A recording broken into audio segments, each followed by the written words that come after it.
Dear Stone, I'm having a hard time with concealer and setting powder. Everything I use ends up looking cakey and powdery. I've been using drugstore products. Do you think I need high-end? Help is on the way.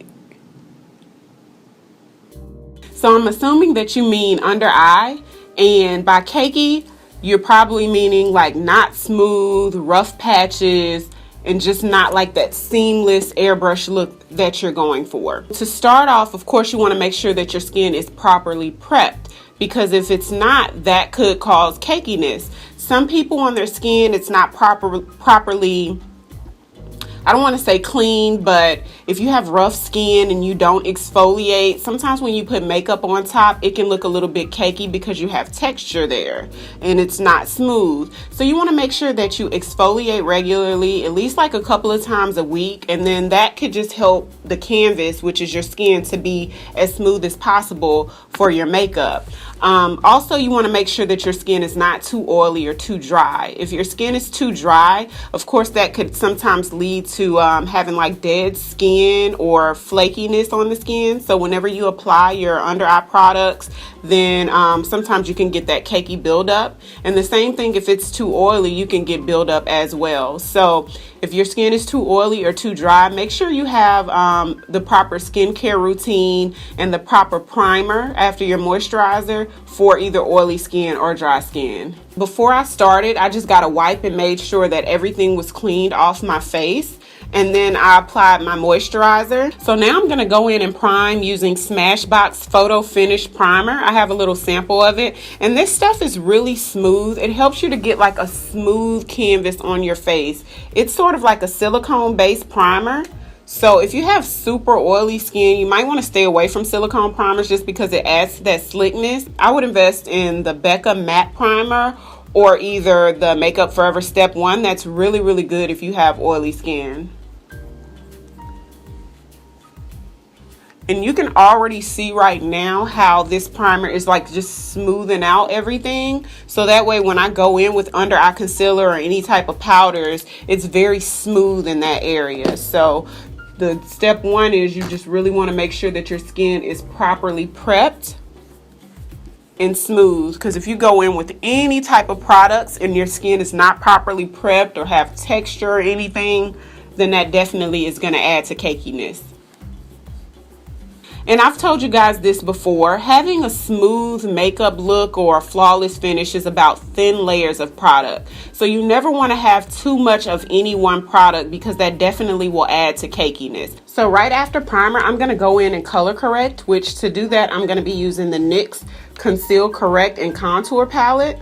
The reason why I'm going to go in and color correct first is you want to do thin layers of every single product. So by me color correcting first, like a thin layer, canceling out these little dark scars that I have, I don't have to pile as much concealer or as much foundation on because everything's already canceled out.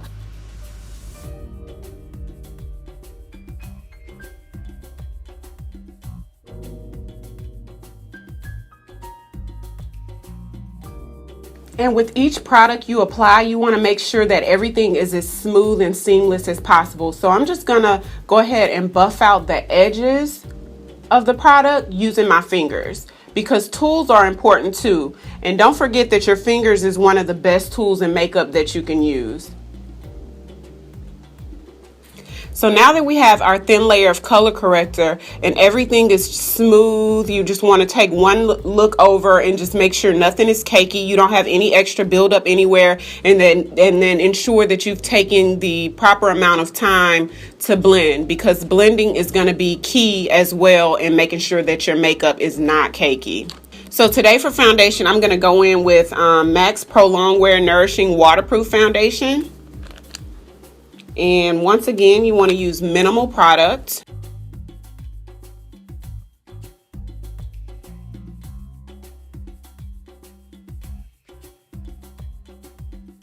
So if you noticed, when I blended everything with my foundation, I didn't apply the foundation like up here directly under the eye.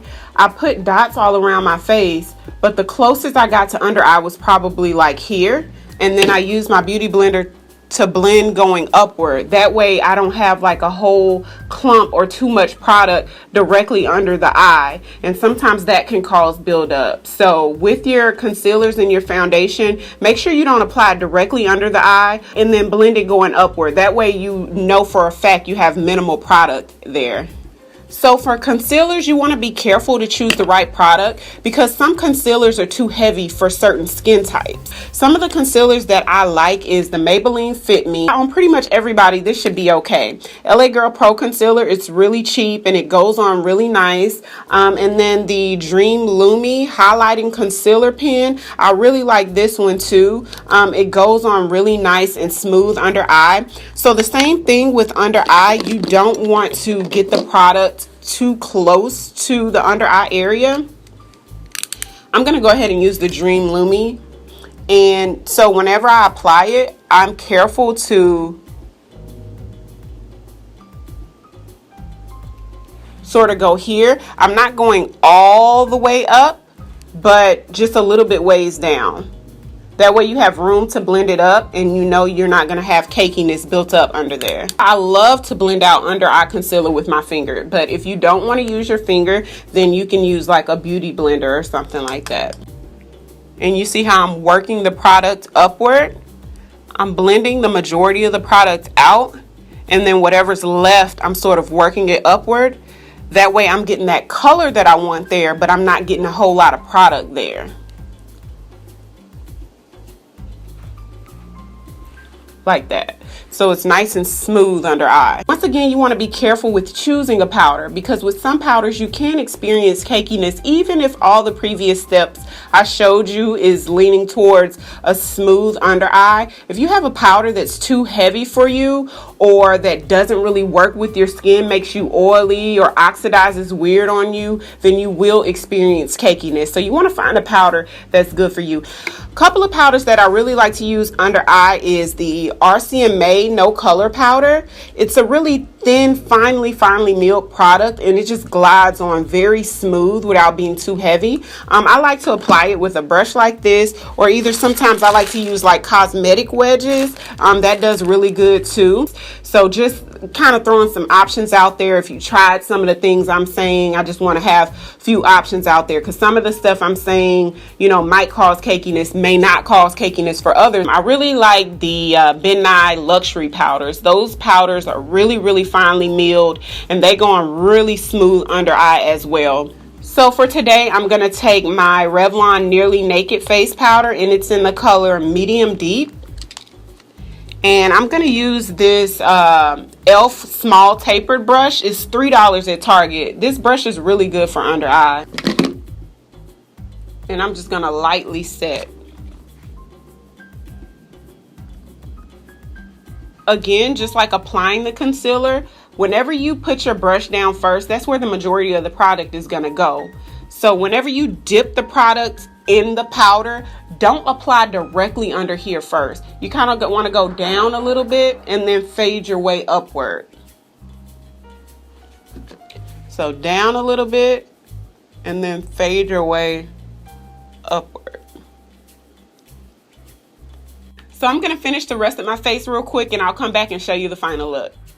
And after you finish all of your powder products, you want to make sure you spray your face with some type of setting spray. What this does is eliminate that powdery look and make it sink into your skin and start to look more like skin. So with those steps, I'm pretty sure you'll be able to get a better application and eliminate at least some of your cakiness. I hope. So if you have any further questions, make sure you leave a comment below. Thank you so much for watching, and until next time, thank you for rolling with Stone.